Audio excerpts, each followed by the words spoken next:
देवता क्या करते बेचारे, हामी भरती की ठीक है, जैसा तुम कर रही हो सब अच्छा ही अच्छा है। अब देखिए क्या हुआ कि बहन आ गई, पालन पोषण होने लगा, बच्चा बड़ा होने लगा। तो मां धुंधली ने उस पुत्र का नाम क्या रखा? धुंधकारी रखा। बोला मेरा नाम धुंधली है तो पति देव मेरे बेटे का नाम धुंधकारी होगा, कहीं आपका नाम नहीं लगने पाए। बोलो लक्ष्मी नारायण भगवान।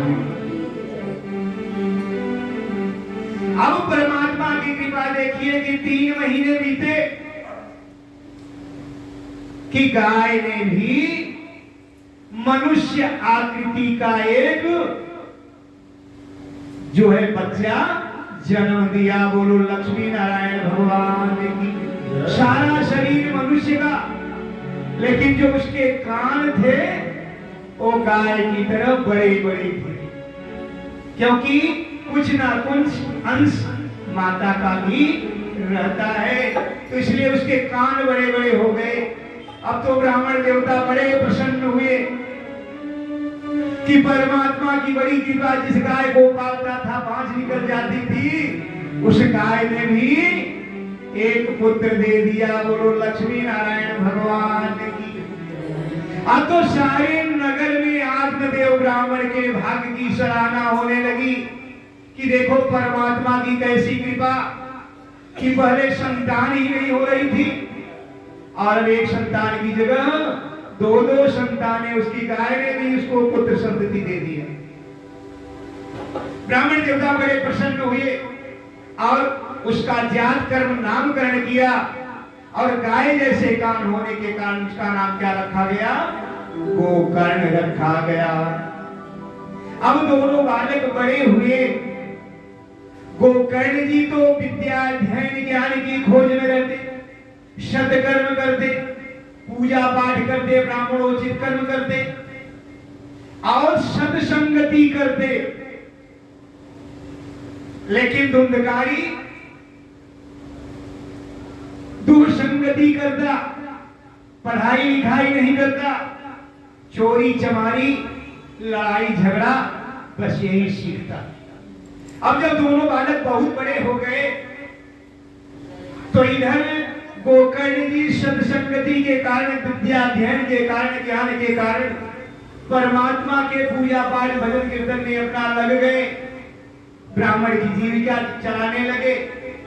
और इधर क्या हुआ कि धुंधकारी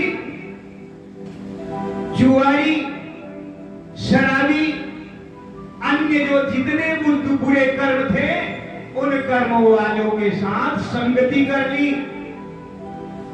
और यहां तक कि अगर किसी का बालक अकेले में खेलता मिल जाता तो उस बालक को उठा के ले जाके कुएं में डाल देता और ऐसा करने में उसे बड़ा हर्ष होता।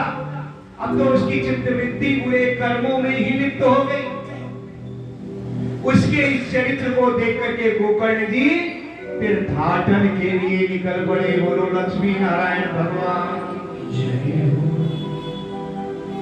भाई मेरा भी नाम बदनाम होगा, ये बुरा कर्म मुझे देखा नहीं जाएगा, अगर मैं इसको रोकूंगा तो ये लड़ाई करेगा, इससे अच्छा है क्या है वध से भला त्याग, यहाँ से दूर हो जाते हैं। मोदह आंख कतऊ क्यों नहीं, जब रहेंगे ही नहीं तो देखेंगे ही नहीं है, दुष्कर्म सहा नहीं जाता।